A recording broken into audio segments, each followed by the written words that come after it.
आज श्री मोक्ष मार्ग प्रकाशक ग्रंथ से तीजा अधिकारों पर अपने स्वाध्याय चल रहे से पेज नंबर 64 टॉपिक है कि आज संसार में जे केंद्रीय बेन्द्रिय त्रण इंद्रिय चार इंद्रिय असंगनी पंचेंद्रिय संगनी पंचेंद्रिय मनुष्य गति तिर्यंश गति नरक गति देव गति जे जे पर्यायों ने प्राप्त थाय આવી અનેક અવસ્થાઓને પ્રાપ્ત થાય છે. એ અવસ્થાઓમાં એ પર્યાયમાં એ પોઝિશનમાં જ્ઞાનાવરણની આદિ કર્મ એના ઉદયમાં જે અતિ અલ્પ જ્ઞાન મનુષ્ય પર્યાયમાં ભલે ઘણું જ્ઞાન હોય કેન્દ્રની અપેક્ષા પણ કેવલ જ્ઞાનની અપેક્ષા તો અતિ અલ્પ જ્ઞાન છે. મોહની કર્મના ઉદયમાં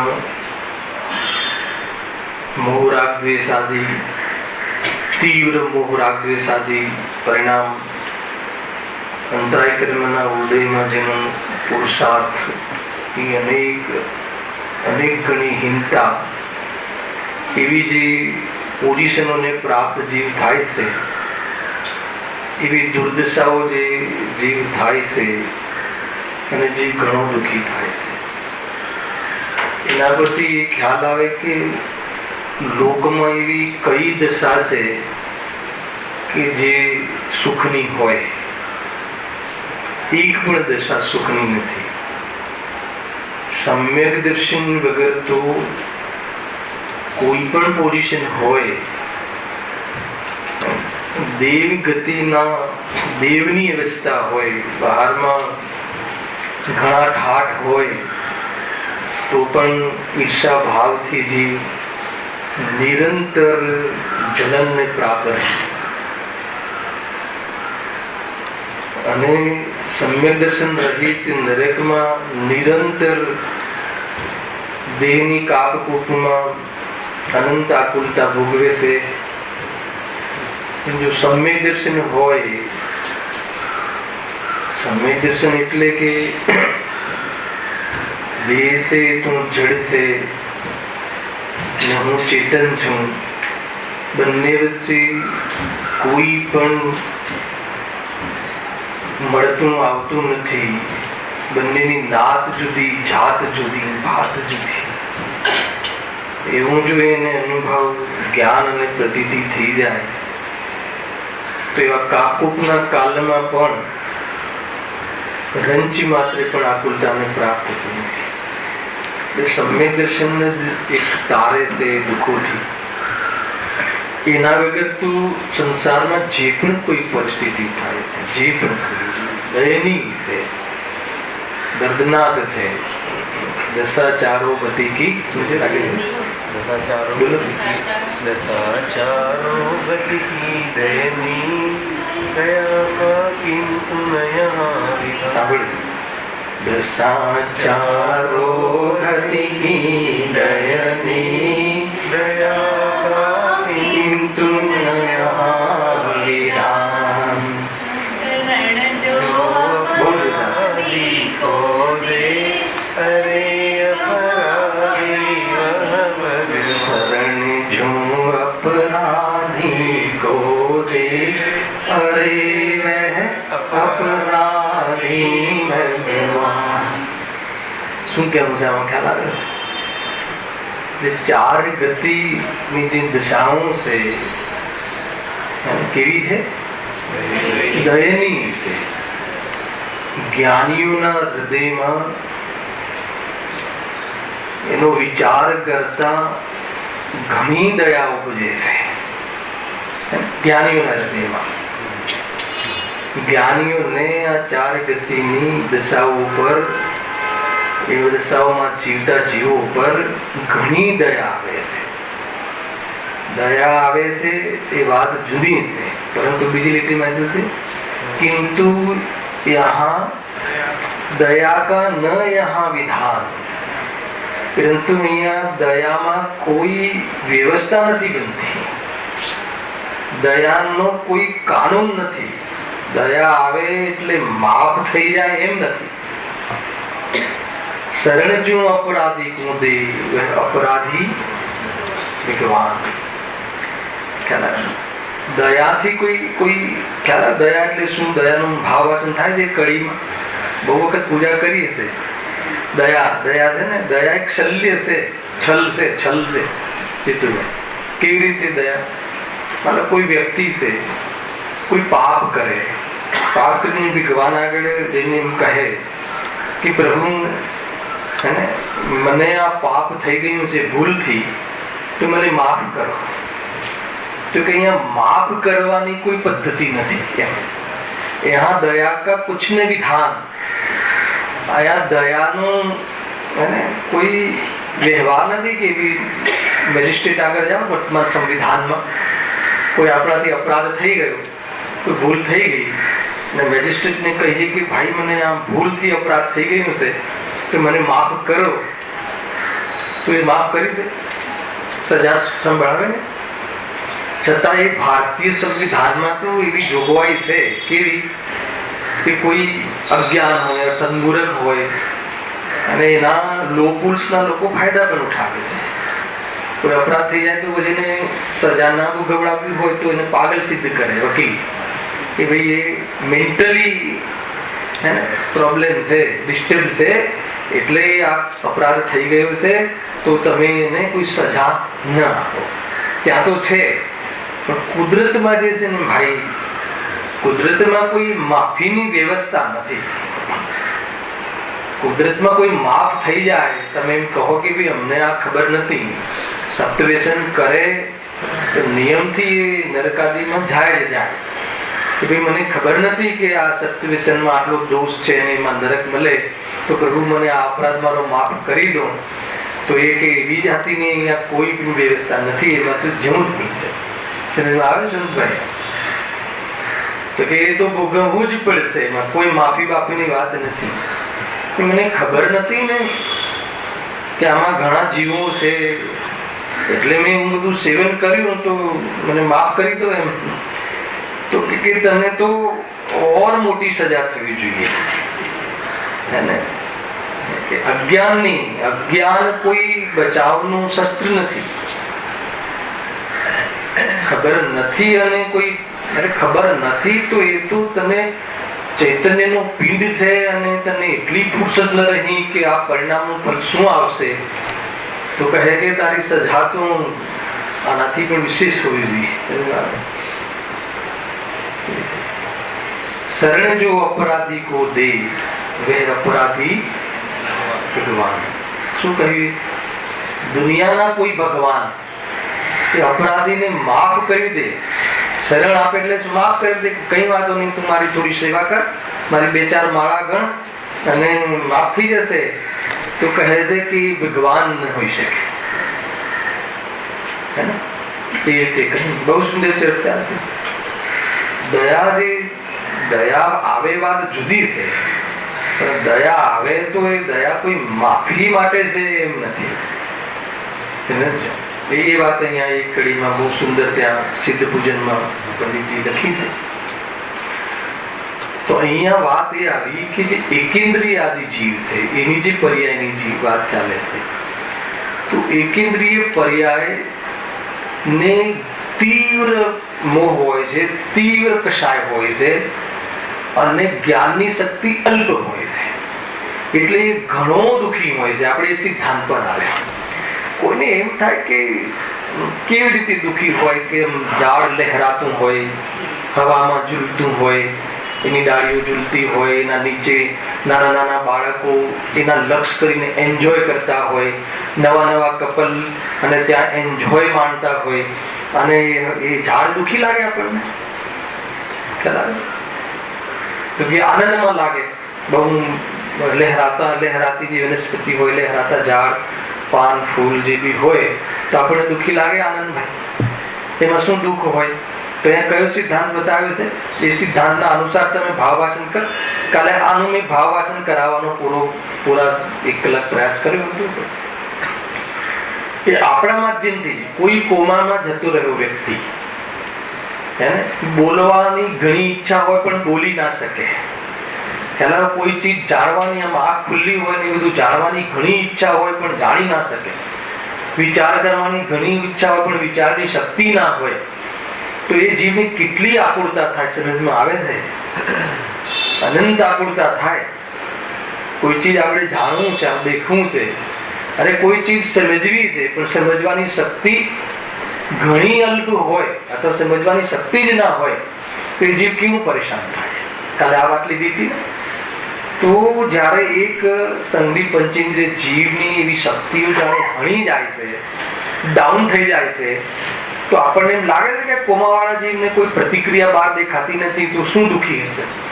પણ ઘણો દુઃખી છે. એના આંખમાંથી આમ આંસુ જતા દેખાય. તમને બાજુમાં બેસે વ્યક્ત કરી શકતો નથી એટલે દુઃખી ના હોય એમ નથી. દુઃખનું વ્યક્ત થવું, પ્રગટ થવું અલગ, અને વ્યક્ત ન થવું એટલે દુઃખ નથી, કશાય નથી એમને સમજવું. કશાય તો વ્યક્ત ન પણ થાય, વ્યક્ત કરવાનો એને અવસર કે એનું સ્ટેજ પણ ન મળે તો પણ કશાયને લઈને જીવ ઘણો દુઃખી થાય છે. એની આગળ ઓર વિશેષ ચર્ચા આવશે. જો આપણે લઈએ હવે પેજ નંબર 64, ત્યાંથી ઉઠાવ્યું છે ડાયરેક્ટ વિષય. અને વિષયોની ઈચ્છા હોય છે, બરાબર છે? એના આગળ પણ જ્ઞાનાવરણ દર્શનાવરણના તીવ્ર ઉદયથી તેને વધારે જ્ઞાન દર્શન હોતું નથી. કોને? કેટલું હોય છે? ખાલી સ્પર્શન ઇન્દ્રિય સંબંધી અલ્પ, અતિ અલ્પ. વિશ્વમાં કોઈને ઓછામાં ઓછું જ્ઞાન વાળી પોઝિશન હોય તો એકેન્દ્રિય જીવ છે. જ્ઞાન તો અતિ અલ્પ, જ્ઞાન તો બહુ અલ્પ, એની શક્તિ અતિ અલ્પ છે, અને ઈચ્છા આગળ શું લખ્યું છે? અને વિષયોની ઈચ્છા હોય તેથી તે મહાદુખી છે. આ સિદ્ધાંત કયો? જ્ઞાન તો ઘણું અલ્પ હોય અને ઈચ્છા ઘણી હોય તો દુઃખી થાય કે ના થાય? કેમ? કેમ કે ઈચ્છાનો જે પૂર્તિ કરવાનો જે ઉપાય છે, ઈચ્છાને નિરાકરણ કરવાની જે સેન્સ છે, એ સેન્સ ન હોય તો કેટલો જીવ દુઃખી થાય. બહુ સિમ્પલ છે ને, બરાબર? હવે તમે આજે આ વિષયને ડેવલપ કર્યા છે આપણે. તમને કોઈ ઈચ્છા થઈ પણ એની કોઈ સૂઝ ના પડતી હોય તો જીવ કેટલો બેચેન થાય, કેટલો વિચલિત થાય. કોઈ તમારી અંદરમાં ભાવ પ્રગટ થયો, ઈચ્છા થઈ કે નહીં મારે આ રોગ મટાડવો છે, મારે આ શરીરમાં બહુ મોટાપો આવી ગયો છે તો એને મટાડવો છે, પણ એનું સોલ્યુશન કરવાની બુદ્ધિ ના હોય, એની સમજ ના હોય તો જીવ કેટલો પરેશાન થાય. સમજમાં આવે? અને ઉલટી સમજ હોય તો જયારે એનો પાર જ ના પડે, બહુ ઊંચી વાત છે ભાઈ આ. તો એકેન્દ્રિય જીવની ઈચ્છા તો અનંત હોય છે. એ તમને ખ્યાલ આવવો જોઈએ કે એકેન્દ્રિય જીવની પણ ઈચ્છા અનંત હોય છે. આપણને તો મનના માધ્યમથી જે થતી ઈચ્છાઓ ખ્યાલ છે ને, એ લેવલ નહીં. તો એ એકેન્દ્રિય જીવમાં ઈચ્છાની સત્તા સ્વીકાર નથી થતો. આપણને એને શું ઈચ્છા હોય? અરે ઈચ્છા પ્રગટ નથી એ વાત જુદી છે, પણ ઈચ્છા નથી એવું તમને કેમ લાગ્યું? શાસ્ત્રોમાં કહ્યું છે કે સંસારી ઈચ્છા રહિત કોણ હોય? અર્યંત સિદ્ધ સિવાય એક પણ જીવ એવો નથી કે જે ઈચ્છા રહિત હોય. ઈચ્છા પ્રગટ ન થાય, ઈચ્છા પ્રગટમાં કોઈ બહારમાં એનું કાર્ય ના દેખાય, અથવા ઈચ્છા અનુસાર એનો કોઈ બહારમાં ઉપાય ના જણાય, તો એ તો ઓર તકલીફની વાત છે. ઈચ્છા અંદરમાં બહુ હોય, શોક બહુ હોય, પરિણામ બહુ હોય, કશાય બહુ હોય અને કશાય વ્યક્ત ન થાય, પ્રગટ ન થાય, એ કશાયને વ્યક્ત અર્થાત તો એને કોઈને કહી અને એનો ઉપાય કરવાનો એની પાસે એવી જાતિની ક્ષમતા ના હોય, એવી જાતિનું જ્ઞાન ના હોય, સૂઝબૂઝ ના હોય. કુલ મળીને કે જ્ઞાન અતિ અલ્પ, જ્ઞાન જ સર્વ કશાયોનું સમાધાનકારી છે. જ્ઞાન એક એવું સાધન છે કે સર્વ કશાયો, અજ્ઞાનીમાં પણ સંઘની પંચિત્ર જીવ હોય પણ અજ્ઞાની હોય ને, અજ્ઞાની એટલે મિથ્યા દ્રષ્ટિ, એને પણ કશાયો આવે ને તો એ કશાયોના અનુસાર એનું નિરાકરણ કરવાની અગર એની જો જ્ઞાન શક્તિ ખુલી ના હોય તો શું કરે? ભૂખ લાગી છે, પણ ભૂખ લાગી છે તો એ ભૂખની પૂર્તિ કરવા, કશાયની પૂર્તિ કરવા ખોરાક ક્યાંથી લાવવું, શું બનાવવું, શું કરવું, એ પૂર્તિ કરીને પણ તો એ સુખી થાય છે ને. લોકમાં તો એવું માને છે ને. પણ એવી જાતિની પણ સેન્સ ક્યાં થાય કેન્દ્રિયમાં? વિચાર કરો. એટલે બહુ દર્દનાક આ એ છે કે એટલા માટે તમે કલ્પના કરો કે કોઈ વ્યક્તિ બેહોશ થઈ જાય છે ને, તો મતલબ કે બેભાન થઈ જાય કે બહુ માર પડે અને પોલીસ ચોકીમાં એકદમ બેભાન થઈ જાય તો આપણને એમ લાગે છે કે આને હવે રાડો નથી પાડતું, મુબાવું કરતો નથી, એટલે હવે આ શાંતિ છે એને. તો ગુરુદેવે ત્યાં લખ્યું પ્રવચનમાં કે ભાઈ તને ખ્યાલ નથી, અનંત દુઃખી છે. એને કોઈ બી ચીજ તમે વ્યક્ત કરો ને, એક સાયકોલોજી છે, એક મનોવિજ્ઞાન છે કે ભાઈ કોઈ દુઃખ દર્દ લઈ નથી લેતું, પણ દુનિયામાં પણ આ જોવામાં આવે છે કે એવી તમે કહી નાખો, કહેવાથી શું થઈ જાય છે? રિલીફ લાગે.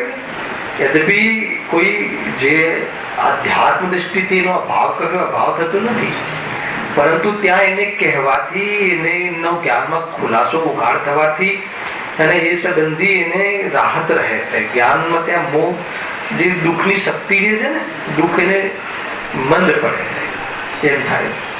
જેમ જેમ જ્ઞાન શક્તિ ખુલે છે એમ એમ એકેન્દ્રિયની અપેક્ષા દુઃખ મંદ પડે છે. કેમ કે રસ્તો મળે છે. ચાલો આજે કીડી છે ને, કીડી લઈ લો, એનામાં બી વિચાર શક્તિ તો નથી, પણ એકેન્દ્રિયની અપેક્ષા કેટલા ઇન્દ્રિય જીવ છે? 3 ઇન્દ્રિય જીવ છે. સ્પર્શ, રસ ને ગંધ. ગંધ છે ને, તો એને જે ક્ષુધાદી થાય તો એના નિરાકરણ માટે જ્યાં સાકર હોય ને ત્યાં ભાગે છે. તો એની કશાય વ્યક્ત થઈ કહેવાય. આ કશાય વ્યક્ત થઈ, તો કશાય વ્યક્ત થાય છે તો એ વ્યક્તમાં થવામાં એનું એ વ્યક્ત થઈ કોના આધારે? કે એનામાં સુગંધ ને પરખવાનું જ્ઞાન ડેવલપ છે. અને સાંભળજો બરાબર, એને સુગંધનું જ્ઞાન, એને સુગંધની પરખ. અહીંયા સાકર પડી છે, આ બાજુ સાકર નામની કોઈ પદાર્થ છે કે જેનો ખોરાક કરવાથી એને મને ક્ષુધા મળશે, તો એ સંબંધીનું જ્ઞાન પરખ. સાકર આ બાજુ પડી છે, એ જ્ઞાન ઉઘાડ, ત્યારે એને જે ક્ષુધાની પૂર્તિ કરવાનો પ્રયાસ એ જ્ઞાન શક્તિના આધારે થયો, તો એ પ્રયાસમાં એના વિકલ્પના અંશો ડાઉન થયા, એટલે ત્યાં દુઃખ શું થયું? ઘટ્યું.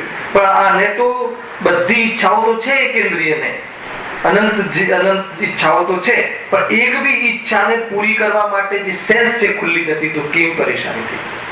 જમીનમાં આવે છે કે એ રીતે આનાથી શું લોજિક ખુલે છે ખબર ને? કે આપણે જે પણ કાર્ય કરી રહ્યા છીએ ને, સાંભળજો બરાબર જરા ભાઈ, આપણે તો આપણા પર ઘટાડવું છે ને. તો તમને એક વાર એવો વિચાર આવ્યો કે આ જે કાર્ય થઈ રહ્યું છે કશાય અનુસાર કાર્ય થઈ રહ્યું છે? ખ્યાલ? જે જ્ઞાન આ બાજુ દોડે છે, જ્ઞાન એમ કહે છે ચલો નોકરી, ચલો આ કરો, ચલો આ વ્યવસાય કરો, તો એ જ્ઞાન શું કરે છે ખબર છે? એક કશાય જે આવી છે ને, કઈ કમાઈને સુખી થવાની, કમાઈને પદાર્થો લાવીને ખાવીને ભોગવીને સુખી થવાની, એ કશાયને પૂર્તિ કરવા માટે એ સેન્સ છે ને એમાં લાગી શકે, સેન્સ એમાં અર્થાત એ જ્ઞાન એનું થઈ શકે એવું જ્ઞાનનો ઉઘાડ છે. તો હર સમય એક કશાય અનુસાર પ્રવૃત્તિ થઈ રહી. ખ્યાલ આવે? બહુ વાત જોતા છે એટલે સુધી નહીં. આગળ તમને એમ લાગે છે કે માની લો કે જ્ઞાની ધર્માત્માઓ જે મહાત્મા પુરુષો છે એમને જે આ પ્રવચન કરવાનો જે ભાવ આવે છે, એ કહેવાનો ભાવ આવે છે, ગુરુદેવ શ્રીને જે આ સંબોધનનો ભાવ આવે છે, આપણને શું લાગે છે? ધર્મ લાગે છે તો એ ધર્મ નથી, એ કશાય બરદાસ્ત થતી નથી ને કહેવાની. એમને શું લાગે છે? પૂજજો. ગુરુદેવ મળે ને સ્વર્ગમાં જાઓ ત્યારે પૂજજો. સ્વર્ગમાં તો જશું, પાકી વાત છે ને. અને ત્યાં મળશે, અવધિ જ્ઞાનથી જોઈ લેજો કે મને આ આત્માની વાત કોને બતાડી. તરત જ ગુરુદેવ જ્યાં બિરાજમાન હશે ત્યાં તમને મળશે. પાકી વાત છે. ત્યાં અવધિ જ્ઞાન છે, કોઈને પૂછવાની જરૂર નથી. તરત જોડો તો પૂછજો કે તમે આ ભગવાન આત્માની વાત ત્યાં 45 વર્ષ કરી તો શું હતું એ તો કહેશે. એવી મને જે આ રાગ આવ્યો ને, કયો રાગ? બધા જીવો આ પામે, આ વાતને સમજે તો એ કશાય બરદાસ્ત ન થઈ તો એ કહીને આ વાત કહેવાથી આ જાણે, એવી મારી જે સેન્સ ખુલ્લી હતી તો એ કશાયમાં શું થયું? એ સેન્સનો પ્રયોગ થયો. તો એ થયું કાર્ય. એ ધાર્મિક કાર્ય નથી. બહુ ડેન્જર વાતો છે ભાઈ. જ્ઞાનીને એમ લાગે છે કે ભાઈ આ તો એટલે તો કે આ કસાય પ્રવૃત્તિ છે, એ રીતે સમજાય. આગળ આવો, થોડા બેનો આગળ આવો. બરાબર ઉપયોગ તમે ધીરો રાખીને પકડજો. આપણને જે એમને પૂછો ને શું લાગે છે, જીવને પૂછો, જ્ઞાનીને પૂછો કે તમને આ જે પ્રવચન કરવાનો જે ભાવ આવ્યો છે એ ભાવ શું છે, એ કશાય છે. હવે તમારે કોઈ ચીજ, હવે માનો કે આપણે 3 જણ ચર્ચા કરતા હોય, રાકેશભાઈ આપણે 3 જણ ચર્ચા કરતા હોય. હવે રાકેશભાઈ બી વિદ્વાન, હું બી વિદ્વાન, માનો કે કોઈ એક ચર્ચા એકદમ ડીપલી ચર્ચા થઈ રહી. હવે તમારે કઈ બોલવું છે પણ તમે બોલવાનો ભાવ ઘણો આવે છે પણ બોલવાનો ચાન્સ નથી મળતો, અવસર નથી મળતો. કેમ કે બે સામે વિદ્વાનો છે, હું બોલીશ, કેવી રીતે બોલે તો અંદરથી બોલવાનો ભાવ હોવા છતાં બોલવાની ઈચ્છા એને એ ઈચ્છા પ્રગટ નથી થતી, એ ઈચ્છાનું નિરાકરણ થતું નથી. તો શું થાય છે? અચ્છા, એક બીજું, હવે ત્યાં જ્ઞાનનો રોલ. હવે બોલવાની ઈચ્છા છે તમારે, પણ ઇન્વોલ્વ થવાની ઈચ્છા તો ઘણી છે કે હું પણ આ લોકોની જેમ બોલું ને હું આ ચર્ચા કરું, પણ તમારી પાસે એ સંબંધી બોધ નથી, જ્ઞાન નથી, સમજ નથી. પેલા બોલવું ઘણું છે પણ સમજ નથી. હવે જે શું તો એ તો આપણે આપણા માધ્યમથી કોઈ એમ કહે કે ભાઈ એકેન્દ્રિય જે આમ લહેરાય છે જોરદાર ને લીલો છમ, બહુ જબરજસ્ત એનો બહારનો દેખાવ, અને તમે કહો છો કે દુઃખી છે, આનંદમાં નથી. ગુરુદેવ તો કહે કે જે ઠંડુ પાણી છે ને, જલકાઈ જીવ, એમાં જલકાઈ જીવ છે ને, પણ એમાં તીવ્ર ક્રોધ છે, તીવ્ર કશાયથી જલે છે. હવે આ જ્ઞાનીને ક્યાંથી દેખાય છે? તો દેખાવું જોઈએ. કેમ કે એની ઈચ્છાઓ છે, કહી શક્યા નહીં તે પણ શ્રી ભગવાન એકેન્દ્રિય જીવના દુઃખોનું વર્ણન કરવામાં છદ્મસ્ત સમર્થ નથી. પરંતુ આપણે આપણા માધ્યમથી એમાં 2 હેતુ આપ્યા ને, સિદ્ધાંત આપ્યો ને. કયો સિદ્ધાંત આપ્યો? કે જે જ્ઞાનાવરણ કર્મનો તીવ્ર ઉદય, સાંભળજો, જ્ઞાનાવરણ કર્મનો તીવ્ર ઉદય એટલે જાણવાની શક્તિ તો ઘણી અલ્પ છે, અને મોહનીય કર્મનો તીવ્ર ઉદય એટલે ઈચ્છાઓ તો ઘણી છે. અને ત્રીજું પણ લઈ લો, આગળ આવવા વાળું છે, અંતરાય કર્મનો તીવ્ર ઉદય. અંતરાય કર્મમાં કયા ગુણનો ઘાત થાય છે? વીર્ય ગુણનો. એટલે એનું વીર્ય, એની શક્તિ, સમજવામાં શક્તિ, એને ભોગવવાની શક્તિ, એને એનું નિરાકરણ કરવાની શક્તિ, એના ઉપાય કરવાની શક્તિ તો ઘણી હીન છે, અથવા છે જ નહીં એમ સમજો, પ્રગટ જ નથી. એકેન્દ્રિય જીવને તો એકાંત કર્મફળ ચેતના છે. એને કર્મ ચેતના પણ ગૌણ કરીને કહ્યું કે આને ક્યાં છે, એને વિચાર જ નથી. એને તો એકલું કશે, એને તો તડકો, છાંયડો, કોઈ ચૂંટે, કોઈ મસળે, કોઈ તોડે, કોઈ કરે, એ બધું ભોગવવાનું છે, એકાંતે ભોગવવાનું છે.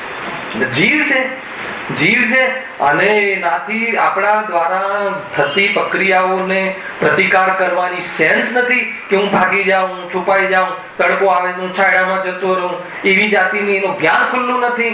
ખેલાવે ને અને બહારનો પરિસ્થિતિ તો જુઓ કેવી બને છે, તો કેટલો દુઃખી હોઈ શકે છે.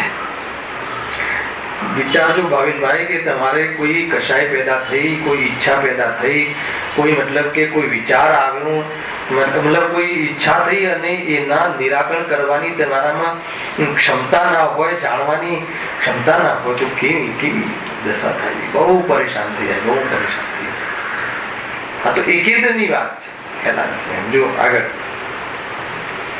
એટલે આ સિદ્ધાંત ગઈકાલ લીધો તો આજે મેં ફરીથી ચર્ચા કરી કે જ્ઞાનાવરણ દર્શનાવરણના તીવ્ર ઉદયથી તેને વધારે જ્ઞાન દર્શન હોતું નથી અને વિષયોની ઈચ્છા હોય છે, તેથી તે મહા દુઃખી છે. બરાબર. આગળ ચાલી જો હવે દર્શનોના ઉદયથી તેમને મિથ્યા દર્શન જ હોય છે. જ શબ્દ ના લે કે સમ્યક દર્શનનો તો કોઈ પ્રસંગ જ નથી. એકેન્દ્રિય જીવ છે ને જ્યારે સ્વ અને પરનો એને એવી જાતિનો વિવેકની ક્ષમતા જ નથી, જ્ઞાનમાં એવી શક્તિ જ નથી. એકાંતે આ પર છે, એમાં એ હું છું એમ અનુભવતો અનાદિથી અને એ રીતે અનુભવતો અને એમાં થતી અને શરીરને થતી ઘણી પ્રકારની બાહ્ય પ્રતિકૂળ પરિસ્થિતિઓ અને એ પરિસ્થિતિ ન રહે એને અરતિ ભાવ છે ને, એને તો આગળ આવશે ને અશુદ્ધ લેસ્યાઓ છે, શોક ભય જુગુપ્સાદી છે કે આ પરિસ્થિતિ ના જોઈએ એવી ઈચ્છા પણ છે, પણ આ ના જોઈએ અને એનાથી બચવા માટે શું કરવું એનું જ્ઞાન જ નથી. તો કેવી જાતિની પરિસ્થિતિ થાય, કેવી જાતિની પોઝિશન થાય. ખ્યાલ શું કેવું થાય છે રાજેશભાઈ કે આ એકેન્દ્રિય પર્યાયમાં આ જીવે અનંત કાળ વિતાવ્યું છે હે ને આવા દુઃખોમાં, અને હવે મને જે જ્ઞાન મળ્યું છે અને એ જ્ઞાન મળ્યું છે એનો ઉપયોગ ન કર્યો તો કુદરતને એમ છે કે આને એને જરૂર નથી એટલે છીનવી લે છે વળી પાછળ.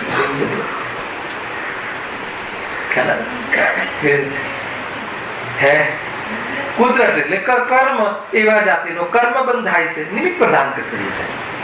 ઘણી વાર કઈ વાત સભામાં નિમિત્ત પ્રધાન કથન છે કહેવાની જરૂર નથી. અરે અહીંયા એમ કહી દે ને કે આ જીવ કર્મોથી દુઃખી છે તો હવે કર્મના કારણે દુઃખી છે એમ સમજવાની વાત નથી.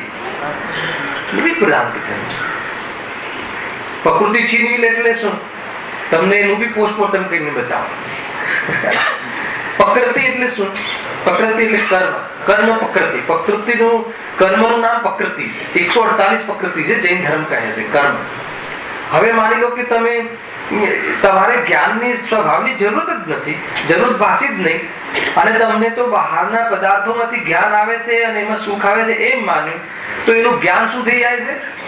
એ જ્ઞાનનો અનાદર થયો, જ્ઞાન સ્વભાવનો અનાદર થયો, અપમાન થયું, એની દરકાર ન કરી. એટલે શું થાય છે? જ્ઞાનાવરણીય કર્મની પ્રકૃતિ તીવ્ર પ્રકૃતિનો બંધ થાય છે. કેવી પ્રકૃતિનો બંધ થાય છે કે જ્ઞાન આ જીવની પર્યાયમાં એટલું હણાઈ જાય, કેટલું હણાઈ જાય આટલું એકેન્દ્ર જેટલું. ખ્યાલ? એટલે પ્રકૃતિ આપણા જ્ઞાન સ્વભાવને શું કરી લીધું?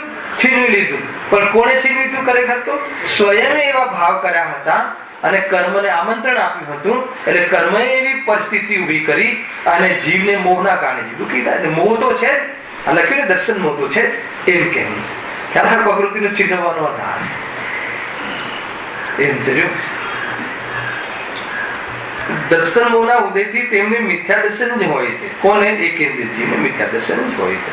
હવે સાંભળો, તેથી તેઓ પર્યાયને જ પોતાનું સ્વરૂપ માને છે. બહુ મોટી વાત કહી છે, આનું પોસ્ટમોર્ટમ કરી આપે. પણ તેમને અન્ય વિચાર કરવાની શક્તિ જ નથી.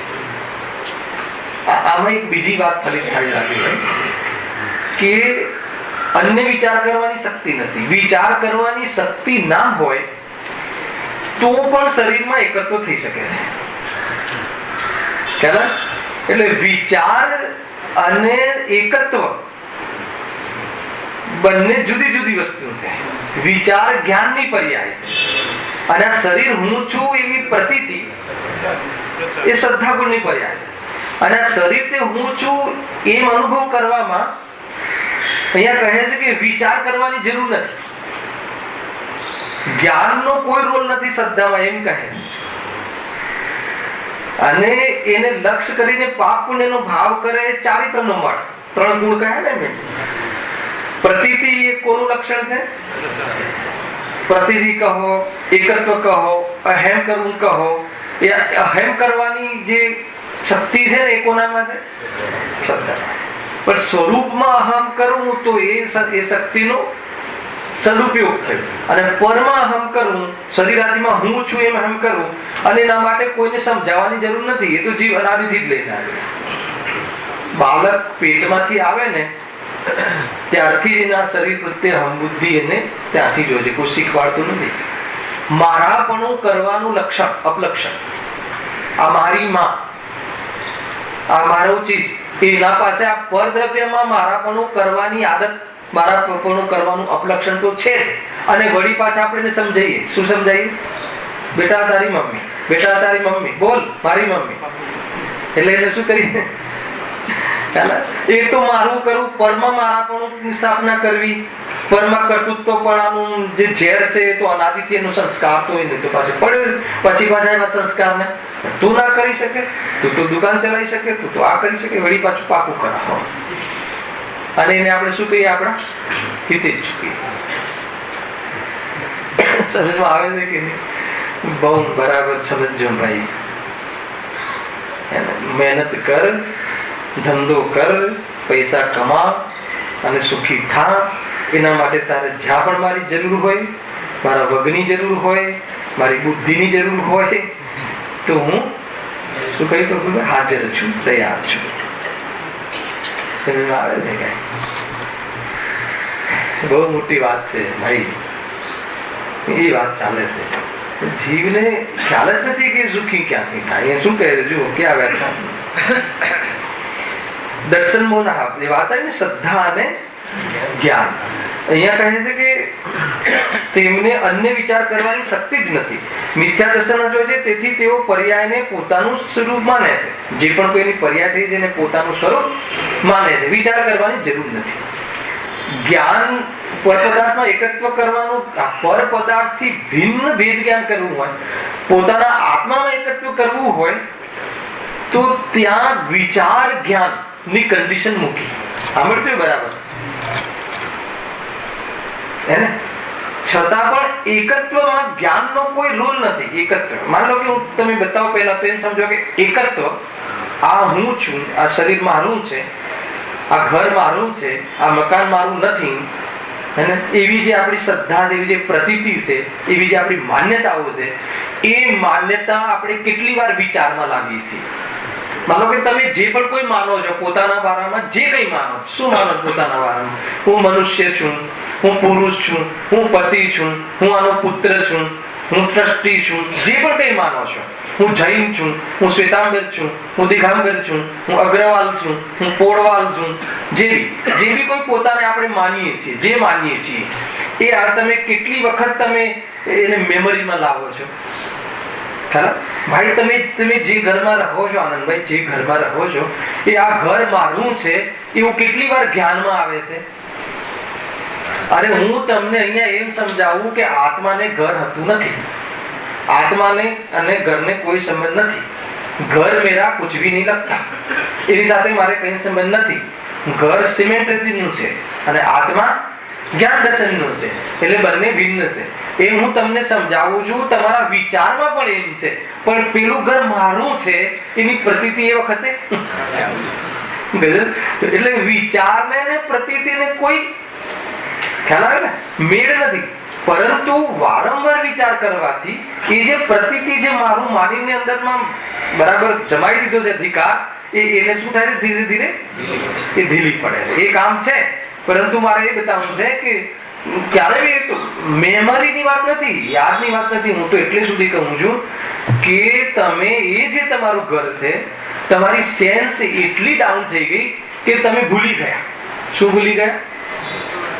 કે ઘર ક્યાં છે એ ભૂલી ગયા, પણ મારું ઘર છે નથી ભૂલ્યા. શું કહ્યું? ના સમજમાં આવ્યું ભાઈ? એવું તો સેન્સ થઈ શકે. શું સેન્સ થઈ શકે? સેન્સ એટલી ડાઉન થઈ શકે, જ્ઞાન એટલું આપણું કમજોર પડી જાય, એટલું આવરણ આવી જાય હે કે ઘર આમ ભૂલી જવાય કે કયા બીજા માણસ, પોતાનું ઘર પોતાનું, જેને પૈસા ખર્ચીને લીધું છે, એગ્રીમેન્ટ છે, એ ઘરમાં જવામાં દુનિયાને કોઈ વાંધો નથી. એ ઘરને પોતાનું માનવામાં લોકોને કોઈ પ્રોબ્લેમ નથી, પડોશીને કોઈ પ્રોબ્લેમ નથી, લોક દ્રષ્ટિએ ગુનો નથી. શું કઈ દ્રષ્ટિએ ગુનો છે? કેવો ગુનો છે ખબર છે? આજે પરાવર્તન ભાઈ સાંભળ્યા ને? એટલો પરિભ્રમણ કરીએ એટલો મોટો ગુનો છે, નાનો ગુનો નથી.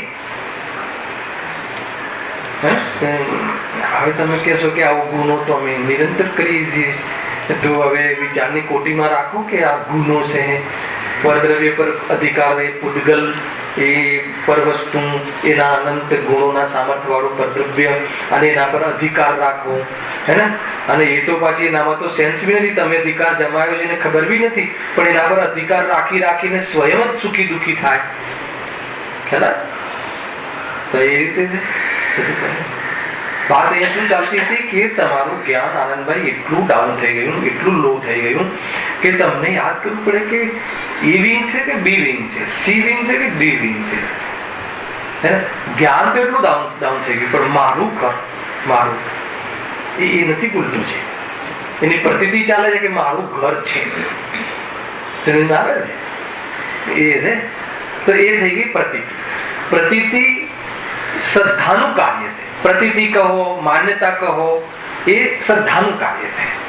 અને એ સંબંધી જ્ઞાન, જાણવું, હે, એ જાણવું એ કોનું કામ છે? જ્ઞાન ગુણનું કામ છે. અને એમ જાણી અને પાપ પુણ્યના ભાવ કરવા એ ચારિત્રનો વિકાર છે. અને એ વિકાર રહિત થઈ અને સ્થિર થઈ, સાંભળજો ફરીથી, અને માનો કે જ્ઞાનના માધ્યમથી સ્વપરનો વિવેક કરવો એ સમ્યક જ્ઞાન રૂપ પ્રવૃત્તિ છે. અને એ સમ્યક જ્ઞાનની પ્રવૃત્તિના અંતર્ગત દેહ હું નથી, આત્મા હું છું એવી પ્રતીતિ થઈ જવી એ શ્રદ્ધાનું સમ્યક કાર્ય છે. અને એને લઈને પરદ્રવ્યના લક્ષ થાય જ નહીં, એને રાગદ્વેષ પેદા જ ન થાય, એટલે પરિણામ સ્થિર રહેવું, વિચલિત ન રહેવું, નિર્ભય થઈ જવું, કોઈ પણ શરીરનું તૂટફૂટ થાય તો પણ નિશ્ચિત રહેવું, એવું જે સ્થિર રૂપ પરિણામ થઈ જાય એ ચારિત્ર છે. સમજમાં આવ્યું કે? તો આ કાર્ય કરવું છે.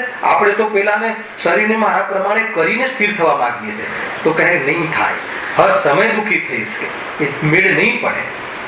હર સમય બદલાય છે, હર સમય, હે ને? તમે ચહેરો જુઓ છો એમ લાગે કે નહીં? જે ઘણી વાર કહીએ ને કે આ લગ્ન કરીને આવી હતી ને, આજે બી એવી ને એવી લાગે છે કે તારી દૃષ્ટિમાં દોષ છે, બદલાય. તો બહુ સ્થૂળ છે આપણું જ્ઞાન. તો ચહેરો પકડે, હર સમય બદલાય. બહુ બધી મતલબ રોચક વાતો છે ભાઈ આમાં તો. જયારે આને આપણે એના સ્વરૂપ જયારે સમજીશું ને ત્યારે લાગે કે શું સ્વરૂપ છે જ્ઞાન. આપણે સમજીએ છીએ કાંઈ ને છે કાંઈ. વાત ક્યાં આવી હતી કે પ્રતીતિ જુદી છે અને જ્ઞાન. હવે માની લો કે અહીંયા લખ્યું ને કે જ્ઞાન વિચાર કરવાની શક્તિ જ નથી, તો પણ શરીરને પોતાનું માને છે. પણ જો શરીરથી ભિન્ન પોતાને આત્માનો અનુભવ કરવો હશે તો ત્યાં કન્ડિશન છે. કોની? જ્ઞાનની કન્ડિશન છે. કેમ જ્ઞાનની કન્ડિશન છે? કેમ કે આત્માનું કલ્યાણ, આત્મામાં અહેમપણું કરવું હશે તો એના માટે શું કરવું પડશે? એને તત્વ નિર્ણય કરવો પડશે. સાંભળજો બરાબર. હવે તત્વ નિર્ણય કરવો એટલે શું? હું કયું તત્વ છું, શરીર કયું તત્વ છે, એ નિર્ણય કરવો પડશે. તો એ તત્વના નિર્ણય કરવા માટે શું કરવું પડશે? તત્વનો અભ્યાસ કરવો પડશે. અને તત્વ અભ્યાસ માટે સ્વાધ્યાયથી જ્ઞાન કરવું પડશે. પણ કોઈ જીવને, હવે સાંભળો, કોઈ જીવને તત્વ અભ્યાસના માધ્યમથી તત્વ નિર્ણય થઈ અને આત્માની તત્વની પ્રતીતિ થઈ ગઈ. પ્રતીતિ એટલે વિશ્વાસ થઈ ગયો, એની માન્યતામાં ફેર પડી ગયો, સાચી માન્યતા થઈ ગઈ કે શરીર તે હું નહીં, આત્મા તે હું.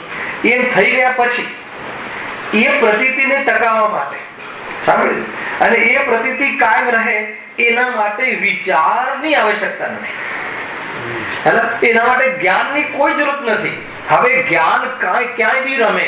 જ્ઞાન વળી કસાયની સાથે એમ કહે કે નહીં ભાઈ આ ઘર તો મારું છે અને આ ઘર ભાઈ મેં હમણાં જ ખરીદ્યું છે. જ્ઞાન એમ પ્રવૃત્તિ કરી રહ્યું, થોડીક કસાયનો થોડોક સંસ્કારનો સાથ આપે છે, પણ પ્રતીતિ એ ક્યારે બી એમ સ્વીકાર નથી કરતી કે આ ઘર મારું છે. એનું નામ પરિણતિ રૂપ સમ્યક દર્શન. પરિણતિ કાયમ રહે છે. અને વળી પાછું પરિણતિનું જયારે બળ આવે છે, પરિણતિ ઉપર એનો ઉપયોગ પાછો રીઝે છે, ત્યારે એને જે બહારમાં જે થોડી બી કસાયો આવે છે ને કે હજુ તો કંઈક લેવું છે, એ કસાયો પણ શું થઈ જાય છે? ડાઉન થઈ જાય છે. અને એક દિવસ એવો આવે છે કે આ ઉપયોગ સદાકાળ જે પરિણતિના બળના આધાર પર એમાં સ્થિર થઈ જાય છે, એટલા માટે સર્વ કસાયનો અભાવ થઈ જાય છે. આ પૂરી વાત કહી દીધી છે. આ વાત તો આપણે એક જ રીતે ચાલે એમ છે ભાઈ. બહુ સુંદર ચર્ચા છે. એટલા માટે ભલે ને અહીંયા વાત હવે ઉપાડો, એક નવો ટોપિક ચાલુ થાય છે. બહુ સુંદર પ્રશ્ન મૂક્યો છે પંડિતજી, સુંદર આગળ વધી રહ્યો છે આ વિષય. સાંભળજો, અદભુત વિષય. તેથી તેઓ પર્યાયને દર્શન મોહ ના ઉદય. દર્શન મોહ તો એટલે તીવ્ર છે, મોહ તો તીવ્ર છે, અને એને લઈને શું કરે છે? જે પણ કોઈ પર્યાય, હવે એને પર્યાય કઈ મળી છે? એક ઇન્દ્રિય વાળી પર્યાય મળી છે. એને મતલબ કે શરીર બી એવું નથી મળ્યું કે જેમાં પૂરી ઇન્દ્રિયો હોય, હે ને? આપણને કેવું શરીર મળ્યું છે? સર્વાંગ શરીર મળ્યું છે. એને કયું શરીર મળ્યું છે? એકાંગ શરીર મળ્યું છે. અને 2, 3 ને 4 ઇન્દ્રિયને કેવું શરીર મળ્યું છે? થોડાંગ, વિકલાંગ. એટલે વિકલ ઇન્દ્રિય કહે છે ને. એકેન્દ્રિય, વિકલ ઇન્દ્રિય, 2, 3 ને 4 ત્રણ ઇન્દ્રિય, 3 વિકલ ઇન્દ્રિય અને સકલ ઇન્દ્રિય.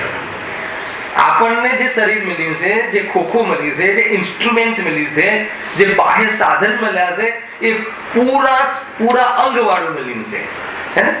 એટલા માટે બધા જ અંગના માધ્યમથી આપણને સ્પર્શ, ગંધ, વર્ણ, શબ્દ એ બધું જ્ઞાન થઈ શકે છે. અને એક એડિશનલ વ્યવસ્થા મળી છે. કઈ મળી છે? એક 8 પાંખડી રૂપ મન મળ્યું છે. મન, દિલ નહીં, મન. અહીંયા હોય ને મન, પાંખડી રૂપ. એને કોઈ ડોક્ટર ગમે એટલું ઓપરેશન કરે પણ એટલું સૂક્ષ્મ હોય છે ને, કમર દેખાય નહીં, એટલો સૂક્ષ્મ સ્કંદ હોય છે. પણ એના માધ્યમથી, એટલે આ બધા માધ્યમો છે, આ બધા બાહ્ય માધ્યમો છે, એના માધ્યમથી પદાર્થોનું જ્ઞાન થાય છે. પણ મન એક એવું છે એને કે એના માધ્યમથી મૂર્તિક અને અમૂર્તિક બંને પદાર્થોનું જ્ઞાન થાય. બાકીની 5 ઇન્દ્રિયો તો બહાર ખુલે છે, બહાર ખુલે છે, એના પૂદગલો સંબંધી જ બોધ થાય છે. પણ મન અંદરમાં ખુલે છે ને બહારમાં ખુલે છે. માનો કે આંખના માધ્યમથી આ થાંભલાનું, આ આર્થરનું બોધ થયું. હવે મન ત્યાં બી લાગી શકે છે. વિચાર, મન એટલે વિચાર, કાલે લીધું રાત્રિમાં લાગી શકે છે. શું વિચાર લાગે કે નહીં, એની ફિનિશિંગ ટોપ છે. હવે આ કોણ કામ કરે? હવે તમારે આંખના સાથેનો સંબંધ છોડી દો, ઘરે પહોંચો તો બી મન ચાલુ રહી શકે. પેલો મંદિરમાં પપ્પા આ પથ્થર જોયો તો ને, બહુ સરસ છે, ઠંડક છે, સુંદર લાગે, આ મારા રૂમમાં તો એ જ નાખજો. હવે આ બધું કોણ કરી રહ્યું છે? આ મન ક્યાં ઉલઝ્યું છે? હારમાં ઉલઝ્યું છે. ભાઈ જે સાંજનો વિષય છે ને નવીનભાઈ, બહુ જોરદાર છે. હવે ખુલવા વાળો વિષય છે. હવે જોયું તમે એમાં જે રંગ આવશે ને જુદો જ આવશે. તો આ બધી થોડીક સમજ હોવી જોઈએ. અને મનમાં એક બીજી પણ તાકાત છે. શું તાકાત છે? વિચાર છે ને, એ આત્માને પણ વિષય બની શકે છે. આગળના માધ્યમથી જાણ્યું કે જો આ જાણે છે ને એ આત્મા છે. આ શરીરમાં તો શું છે? એ તો ચેતન અચેતન છે, એનામાં તો જાણવાની શક્તિ નથી. એ આગળના માધ્યમથી જાણ્યું અને વિચારના માધ્યમથી યુક્તિ દ્વારા, આ યુક્તિ બધું વિચારમાં થાય, બરાબર તો છે. એવું ફિલિંગમાં આવ્યું કે આ તો ક્યાં જ્ઞાન થાય છે. જ્ઞાન તો આ તો જતું પણ રહે છે અને હું તો રહું પણ છું. તો એ રીતે મન દ્વારા આગમ વિકલ્પ દ્વારા એનો નિર્ણય થાય છે. અને પછી એવી પ્રતીતિ થઈ જતા મન પાવે વિશ્રામ. એટલે વિકલ્પ વિશ્રામને પામે છે અને શુદ્ધ જ્ઞાન. એવો શુદ્ધ જ્ઞાન જે છે ને, એમાં અજબ ગજબની શક્તિ છે ભાઈ. એનામાં વિસ્તાર કરવાની પણ શક્તિ છે અને વિસ્તાર કરીને સમેટાવાની પણ શક્તિ છે. એ શુદ્ધ જ્ઞાનમાં એ તાકાત છે. શુદ્ધ જ્ઞાનના દ્વારા પૂરા પદાર્થનું એનાલિસિસ, આત્માનું ને બધું ખોલીને જોઈ લે એકદમ યુક્તિ દ્વારા. અને એના પછી એ વિકલ્પ રહિત થઈ અને સમેટાવીને શાંત પડવાની પણ તાકાત છે. જોરદાર છે. જ્ઞાનનો વિષય લઈશું ત્યારે ઓર ખોલીશું. આપણે તો અહીંયા શું વાત ચાલે છે જો, શું કહે છે? તેથી તેઓ પર્યાયને જ પોતાનું સ્વરૂપ માને છે. બરાબર? પર્યાયને પોતાનું, એટલે કઈ પર્યાયને પોતાનું સ્વરૂપ માને છે? એક અંગ મળ્યું છે, એક અંગ, હે ને? આ ઝાડ છે તો એનામાં કોઈ આંખ છે? આપણને લાગે ને ઓલું જે હોય ને આંખ કહીએ છે, એ આંખ વાંખ કઈ નથી. એ તો ઝાડ આખું એક જ શરીર જ છે. માંસ વાળું શરીર નથી, લોહી અને હાડકા વાળું શરીર નથી. એના શરીરમાં લોહી હાડકા નથી હોતા, પણ શરીર છે, કાય છે, વનસ્પતિ કાય છે, અગ્નિ કાય આવે ને, કાય એટલે શરીર, કાયા, એ કાયા છે. તો એક જ છે ખાલી, એનામાં સ્પર્શન ઇન્દ્રિય છે, પૂરામાં પૂરી સ્પર્શન ઠંડુ ગરમનું જ્ઞાન કરી શકે છે. એ કહ્યું. હવે એમાં શું છે? પર્યાયને પોતાનું સ્વરૂપ માને છે. આ ભૂલ પડી. પર્યાયને જાણવાનું નામ મિથ્યાત્વ નથી, પણ એ પર્યાયને પોતાનું સ્વરૂપ માનવું, આ ભૂલ કોણ કરે છે? કોણ કરે તો ભૂલ ફટાફટ હે એકેન્દ્રીય કરે. આ ભૂલ તો આપણે કરીએ છીએ.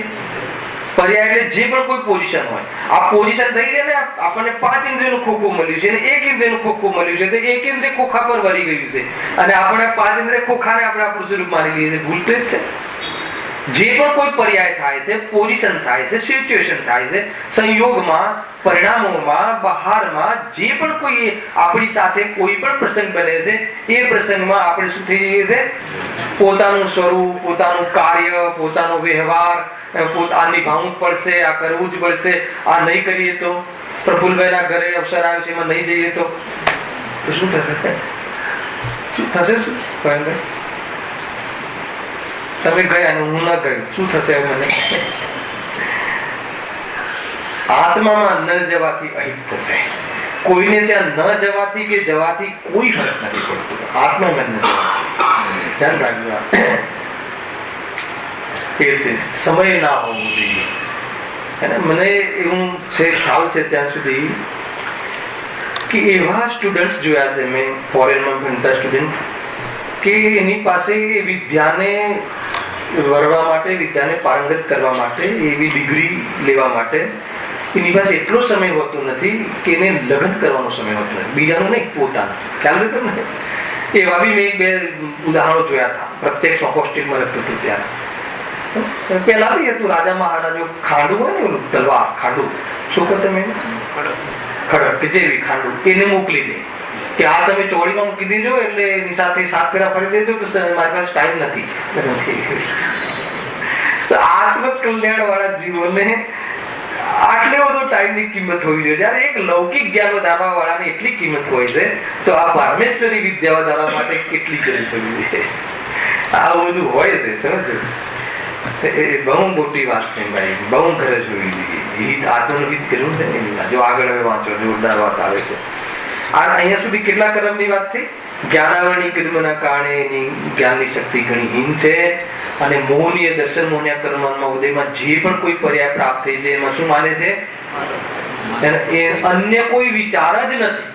આ પર છે કે નહીં, આ જતું રહેશે કે નહીં, આપણે તો એ વિચાર કરવાની પણ શક્તિ છે. ભલે આપણે આ શરીરને પોતાનું માનીએ છીએ, પણ આપણા ઘરમાંથી કોઈ સ્વજન હોય, એનો વિયોગ થઈ જાય, અથવા કોઈ પડોશીના ઘરમાં, મિત્રના ઘરમાં, તો આપણે શું કહીએ? આપણામાં એને સાંત્વના શું આપીએ? ભાઈ શું આપીએ? બોલો. હવે તો અધ્યાત્મ બહુ છે આપણી પાસે. કોઈ મરતું નથી, આત્મા તો અજર છે, આ તો શરીરનો વિયોગ થયો છે. એને એટલી તો વિચાર છે. આપણે બીમાર પડી ગયા હોઈએ, હું બીમાર પડી જાઉં તો ભગવાન તમે મને ખબર જો આવો તો શું કહો તમે? અરે તમે કાલે મરી જશો એમ કહેશો મને? મને શું કે? અરે આવું તો અમારા સગાવાલામાં બી થયું હતું, અને પછી કઈ 2 દિવસમાં તો પતી ગયું એમ કે. આવું તો કે છે લોકો, કે છે કે નહીં ખબર જોવામાં આવે તો, અરે એમને આવું જ થયું હતું, અમારા કાકાને આવું જ થયું હતું, અને પછી તો આપણે લોકો શું કહીએ? તમે મને શું કહો? આજે અન્ય વિચાર, તમે મને મારા વિચારને શું વિષય આપો ભાઈ? હે ને, આ તો શરીરનો રોગ છે, હે ને, તમે મને સમજાવ્યું પણ છે, એમ બી કહેશો. આપણે આ જે ચર્ચા કરીએ છીએ, આપણે સાથે બેસીને આ સમજ્યા છીએ, અને આ તો શરીરનો રોગ છે ને. શરીર તો એ તો શરીરની શોભા છે, આત્માની શોભા છે જ નહીં. અને એ જતું રહે તો એ તમને શું થવાનું છે? એવા વિચારો આપણે કરી શકીએ છીએ. આને તો અન્ય કોઈ વિચાર જ નથી. શરીરમાં અન્ય કોઈ, એટલે આવો વિચાર આવવાની એની પાસે જ્ઞાનમાં એવી વિચાર શક્તિ જ નથી. અરે આટલો વિચાર કહો ને, આટલું તમે કહો ને, તો એ જીવને એટલી શાંતિ થાય છે. મોહમંદ હોય તો, મોહ તીવ્ર હોય તો તમને થાય ત્યારે ખબર પડે આમ છે, એવું પરેશાન થઈ જાય. એટલે અહીંયા સુધી હવે ચારિત્ર મોહની કર્મના ઉદયમાં એકેન્દ્ર જીવની શું પરિસ્થિતિ થાય? ચારિત્ર મોહના ઉદયથી તેઓ તીવ્ર ક્રોધાદી કસાય રૂપ પરિણમે છે. દર્શન મોહમાં શું? ભાઈ દર્શન મોહના ઉદયમાં એકત્વ. દર્શન મોહ એ શ્રદ્ધા ગુણને બગાડે છે, શ્રદ્ધા ગુણના પરિણમનમાં ખરાબી પેદા કરે છે. દેહને પોતાનું માનવું એ દર્શન મોહ. ખ્યાલ? અને પોતાનું માન્યા પછી હે ને, કોઈ પદાર્થને પોતાનો માનવો અને કોઈ પદાર્થને અનિષ્ટ માનવો, પોતાનો ન માનવો. પોતાનું ન માનવું એ તો વેદવિજ્ઞાન થયું ને, એમ નથી થયું. આ પદાર્થ મારો કેમ નહીં? કેમ કે એનાથી મને લાભ નથી થતો, મારો નહીં. અને આ પદાર્થથી મને લાભ થાય છે, એમ બંનેમાં ભેદભાવ, ઈષ્ટ અનિષ્ટની કનિષ્ઠ. તો કોઈ પદાર્થ પ્રત્યે તો એ ક્રોધાદિ કરે છે, અથવા જેના પ્રત્યે ઈષ્ટ પોતાનું માન્યું એના પ્રત્યે રાગ થાય છે, અને એની સાથે કોઈ ખરાબ બિહેવ કરે તો ક્રોધ પેદા થાય છે. તમે તમારા આ ઘરને પોતાનું માન્યું એટલે રાગ થયો. હવે એ ઘરની સાથે કોઈ ખોટું બિહેવ કરે, તોડે ફોડે તો દ્વેષ પેદા થાય. તો એ રીતે એ કોના કયા કર્મથી? ચારિત્ર મોની કર્મના ઉદયમાં રાગ દ્વેષ તીવ્ર અને તીવ્ર તો છે, તીવ્ર ક્રોધાદિ કષાયરૂપ પરિણમે છે. તેથી શ્રી કેવલી ભગવાને તેમને કઈ કષાય કહી છે? કૃષ્ણ, નીલ અને કાપોત એ ત્રણ અશુભ લેસ્યાઓ કહી છે. બહુ ગજબની વાત છે. હવે સાંભળો તમને એક સિદ્ધાંત કે એકેન્દ્રિય જીવ છે ને એને કઈ લેસ્યાઓ કહી? કૃષ્ણ, નીલ અને કાપોત ત્રણ અશુભ લેસ્યાઓ. આ ત્રણ અશુભ લેસ્યાઓ કહી. એ શું છે લેસ્યાઓ? આ કોઈ ક્લેશન છે. કસાય અનુરંજિત પરિણામ.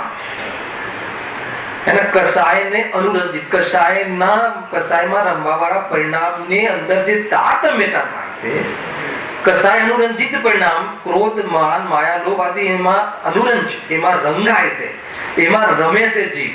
એનો રંગ ચડે છે, એનો નશો ચડે છે નશો, એનો ક્રોધમાન માનનો નશો ચડે, એમાં રંજાયમાન થાય છે. કોણ? વર્તમાન ઉપયોગ, જ્ઞાન. એની અંદર જે તારતમ્યતા, એમાં જે તીવ્રતા મંદતા થાય છે, એને શાસ્ત્રોમાં રંગના માધ્યમથી સમજાવ્યું છે. રંગના માધ્યમથી સમજાવ્યું છે. એમાં ત્રણ પ્રકાર.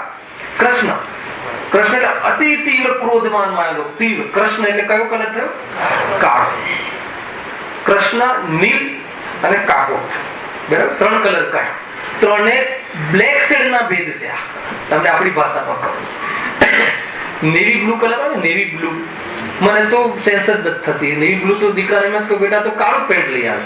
એને પપ્પા આ તો નેવી બ્લુ છે, પણ કાળું લાગે છે ને. નીલ કલર, નીલ ઘડીનું, એમાં પણ બ્લેકિસ્ટ છે, બ્લેક કલર છે ડાઉન, પણ કાળા કલર થી પ્યોર કાળા કરતા થોડું ડાઉન. અને પછી કયો થયો? કાપોત એટલે કબૂતર, કબૂતરનો કલર ગ્રેસ, એમાં પણ બ્લેક શેડ છે, પણ કાળો, પછી નેવી બ્લુ, પછી તો એ રીતે. એટલે કુલ મળીને એને એક તીવ્ર જ ભાવો હોય છે. આ ત્રણ જ ભાવો હોય છે. કોને? એકેન્દ્ર જીવને. એમાં વધઘટ થાય, એમાં ઓછું પાપ ને વધારે તીવ્ર, એમાં પણ પરિણામ બધા પાપ. એકાંતે એક કૃષ્ણ લેસ્યાઓ છે. આ છે લેસ્યાઓ. સાંભળી લો. મને તમે યાદ કરાવજો કે આ બધા તમે મને પ્રોમિસ કર્યા હતા આ બધા લેસન લેવાના. જો આજે જે પરિવર્તન આવે છે ભાઈ ક્લાસોથી, જે બહુ જોરદાર આવે છે. ઘણા જીવો રેગ્યુલર થઈ ગયા. ઘણા હવે લગભગ હવે છેલ્લા 3 પ્રશ્ન બાકી છે આપણે શનિવારના રાતના ક્લાસમાં. તો કાલે જ મને ભાઈ કહ્યું કે ભાઈ આ પૂરું થઈ જાય ને પછી એવું ના બની શકે કે આજ આખો ક્લાસ આપણે પછી જ્યારે કોઈ ટોપિક પતે તો રવિવારે સળંગ બપોરના સમયમાં 2-3 કલાક આપણે એ ટોપિકને આપણે સમગ્ર રૂપથી સ્વાધ્યાય અથવા ચર્ચામાં લઈએ. બતાવો કે જીવ તૈયાર થાય. ભાઈ જીતુભાઈ કામ થઈ રહ્યું છે. કોનું? મારા દીકરાનું તો પછી તમારું કામ નથી થઈ રહ્યું. સાવધાન તો રાખવું પડે ને. તો વાત અહીંયા થાય ને નશો ત્યાં આવે, એવું થાય, એવું ભૂલ પડી જાય. બહુ સમજવા જેવી વસ્તુ બહુ ચાલે છે ભાઈ. જો થોડી ઓછી સમજણ પડતી હશે, ક્યારેક થાકીને લોકો આવતા હશે થોડુંક એ સંબંધી, પણ બહુ જ. અને તમે પેશન્સ રાખજો. હું તમને વારંવાર કહું કે ઘણી વખત વિષયોના ક્રમ આવતા હોય ને તો અમુક વિષય એને અનુકૂળ આપણે ચર્ચામાં લેવો પડતો હોય છે. પણ ક્યારેક એવા સ્ટ્રોક ને ક્યારેક એવા વિઝન આવતા હોય છે કે તમે એને એક વખત જો તમારો જ્ઞાનનો વિષય અને એના પછી શ્રદ્ધાનો વિષય બનાવી દીધો તો દુનિયાની અંદર કોઈ બી પરિસ્થિતિ તમને હલાવી શકે એ વાતમાં દમ નથી, ગારંટી. એટલું મોટું ફલ થાય છે એટલું મોટું કામ થઈ શકે. એટલે બહુ શાંતિથી તમે એનું કામ કરજો. જો અહીંયા શું કહે છે હવે આમાં? સિદ્ધાંત તો એમ કહે છે, મારે થોડીક બીજી આનાથી હટીને વાત કરવી. સિદ્ધાંતો એમ કહે છે કે એકેન્દ્રિય જીવને તો એકાંતે તીવ્ર કૃષ્ણ, પછી કયું નીલ અને કાપોત, હે ને? 3 છે ને, 3 વસ્તુ. તીવ્ર તર્ક અને તીવ્રતા. કોઈ બી વસ્તુમાં 3 વસ્તુ છે, ગુડ, બેટર, બેસ્ટ. અને આગળ પિત્ત, પદ્મ અને શુક્લ. શુભમાં એ રીતે પિત્ત એટલે સોનાનો કલર ઉજાસવાળો કહેવાય, એનાથી વધારે કમળનો ઉજાસવાળો કહેવાય, એનાથી સફેદ કલર. તો એ રીતે ભાવોમાં ત્યાં એ પ્રમાણેના જયારે ચર્ચા હશે ત્યારે વાત કરીશું. તો એ પ્રમાણે ભેદો પડતા હોય છે, કષાયોમાં અંતર પડતા હોય. એ મંદ અને તીવ્ર. ચોકડીઓ અલગ વસ્તુ છે. મતલબ ચોકડી પહેલી જ હોય પણ શુક્લ ભાવ હોઈ શકે, અને આમાં બી દ્રવ્ય લેસ્યા અને ભાવ લેસ્યા. બહારમાં જે નરકીનું બહારમાં કઈ દ્રવ્ય લેસ્યા બધી આ જ હોય છે, કૃષ્ણ આદિ કાળું શરીર હોય. અહીંયા બી કોઈને માન લો કે બાહ્યમાં જે શરીર મળ્યું છે એ કાળું હોય, એકદમ કાળું હોય, કાળો મેસ હોય વ્યક્તિ, અને એનો ભાવ જોતા શુભ ભાવ વિશુદ્ધિ હોય, શુક્લ લેસ્યા હોય, એવું બની શકે છે. લેસ્યામાં ઘણા બધા એંગલો છે, અને મન એમ થઈ જાય કે આ વિષય બી બતાવી દઈએ. બીજું તો આપણે ત્યાં વિશ્રામ લઈએ છીએ. અહીંયા મારે એક ઓર સિદ્ધાંત બતાવું છે કે જયારે કોઈ વ્યક્તિ અહીંયા એમ કહે છે કેવલી ભગવાનનું નામ અહીંયા પ્રમાણ આપીને કહ્યું કેવલી ભગવાને, આપણે તો જોઈ નથી શકતા એના પરિણામ, પણ કેવલી ભગવાને એકેન્દ્રિય જીવના જે પરિણામ છે, ભાવ છે, એ કયા જોયા? અશુભ, એકલા નિરંતર અશુભ, કૃષ્ણ, નીલ અને કાપોત જેવા કાળા મેસ, એના અથવા તો તીવ્ર ભાવ. બરાબર. પણ એક વાત એવી પણ મળે છે, ભલે સિદ્ધાંત આમ કહ્યો, પણ એક વાત એવી મળે છે કે એકેન્દ્રિય જીવમાંથી કોઈ જીવ નીકળીને સાંભળજો એને ક્યાં પહોંચે છે? કોઈ એમ કહે છે કે બેન્દ્રિય ત્રસમાં થઈને, તો બી શું થઈ ગયું? બેન્દ્રિય પકડી લો, લટ કીડો પકડી લો, એને બી કઈ સેન્સ હોય છે, પણ ત્યાં એવા ભાવ કરે છે કે સીધો ક્યાં જન્મે છે? મનુષ્ય પર્યાયમાં. ખાલી માત્ર મનુષ્ય પર્યાય નહીં, મનુષ્ય પર્યાયનું પણ કયું લેવલ? ચક્રવર્તી ના ઘેર. ચક્રવર્તી જ ખાલી નહીં, એ ભવે થવા વાળા તીર્થંકર નો પોતો. 100 પુરુષ, 100 જીવો એક સાથે નીકળે છે એકેન્દ્રિયમાંથી, અને સીધા ક્યાં જન્મે છે? ક્યાં જન્મે છે? મનુષ્ય ભાવ, અને એ પણ ચક્રવર્તીના ઘરે, એ તીર્થંકરોના ઘરોમાં જન્મે છે. તો મને બતાવો કે એ ભાવ, એ વિશુદ્ધિ કયા લેવલની હશે? કહી શક્યા નહીં. કેવલીના તો ધ્યાનમાં છે, કેવલી તો એટલે કહી શક્યા નહીં, એટલે વાણી કહી નહીં શકે, પણ જ્ઞાનમાં તો છે. વાણીમાં એ તાકાત નથી, કેવલીની વાણીમાં એ તાકાત નથી કે કહી શકે, પણ કેવલ જ્ઞાનમાં એ ભાવ ખબર છે કે કયો ભાવ છે. જ્ઞાનમાં તો બધું જણાય છે, પણ વાણીમાં એ તાકાત નથી કે આત્માની વારામાં પૂરું કહી શકે. વાણીમાં તો ખ્યાલ આવે. તો હવે શું વાત આવી? 2 મિનિટ લઈ લઉં છું. આ વાત સિદ્ધાંત છેડ્યું છે ને, તો ત્યાંથી નીકળે છે. તો કઈ વિશુદ્ધિ હશે ભાઈ? એવું શું પરિણામ કર્યું છે કે સીધો મનુષ્યને ત્યાં જન્મે? હવે અહીંયા તો તમે કહો છો કે કૃષ્ણ, નીલ, કાપોત જેવા ભાવો હોય, પણ એમાં પણ એવો ભાવ એવી વિશુદ્ધિ કરી લે છે. મારે એ બતાવવું છે કે આપણને આ થોડી ઘણી વિશુદ્ધિ આવે છે ને, 2-5 કરોડ દાન આપવાનું, મૂર્તિ સ્થાપન કરવાનું, પણ માન લો કે સ્વાધ્યાય કરવાનો અથવા સમજાવવાનું, સમજવાનું જે ભાવ આવે છે, તો ગારંટી છે કે આ ભાવથી તીર્થંકરના કે જન્મ લેશે? તો હું તો ક્યાં થશે? જંતરમાં કે કાપોત, પેલા કલ્પવાસી દેવોમાં ક્યાં જન્મી લઈશું આપણે? દેવગતિમાં જશું તો કઈ વાંધો નહીં, પણ ત્યાંથી ગુરુદેવ પાસે જવાશે. તમારે એ બતાવવું છે કે કઈ વિશુદ્ધિનો અહંકાર કરવો અને કયા પુણ્ય ભાવનો મતલબ કે મહિમા કરવો. અરે અહીંયા કયો પુણ્ય ભાવ કર્યો છે કે એકેન્દ્રિયમાંથી નીકળીને સીધો એવી જગ્યાએ, અને એટલું જ નહીં, એ ભવે મોક્ષ જાય છે. પૂરા જીવન એક પણ શબ્દ નથી બોલતા. તો ભરત ચક્રવર્તી એમ થાય છે કે આ તો કેવું કલંક આવ્યું. કોઈ દિવસ ચક્રવર્તીના દીકરાઓ મૂંઘાના જન્મે, ભગવાનના જ્ઞાનમાં આવે છે. કોઈ દિવસ ચક્રવર્તીના ઘરે એવું હિમ પાપ નથી હોતું કે મૂંઘા દીકરાઓ જન્મે, પણ બોલતા નથી, મૌન રહે. અને બોલે છે ત્યારે શું વાક્ય બોલે છે કે અમને જિનેશ્વરી દીક્ષા આપો પ્રભુ. બસ આટલું જ કથન બોલે છે. એક વાત, જિનેશ્વરી દીક્ષા લે છે અને એ ભવે અર્જન પદ પામીને મોક્ષે જાય છે. કોઈ ઉપદેશ કરવાનો અવસર નહીં કે કાંઈ સિદ્ધાર્થ દે. એવા સામર્થ્ય વાળા જીવો એકેન્દ્રિયમાંથી આવે છે. વિચાર કરો. એટલે ગુરુદેવ કહે છે કે ભાવિ તીર્થંકર છે, ભાવિ સિદ્ધ છે. તમને ખ્યાલ નથી આવતો એની તાકાતનો. એની વર્તમાન પર્યાય જોઈને તું તુચ્છ માને છે, અને તારા કોઈ ભોગવોની પૂર્તિ કરવા અર્થે એનો યુઝ કરે છે, મિસયુઝ કરે છે, એને હાનિ થાય તો પણ ચાલે. બહુ બધી વાતો છે. ચર્ચા નેક્સ્ટ ની રવિ. આનાથી હવે જે આગળ સિદ્ધાંતો ખુલશે બહુ મહાન સિદ્ધાંત. સહેજાનંદ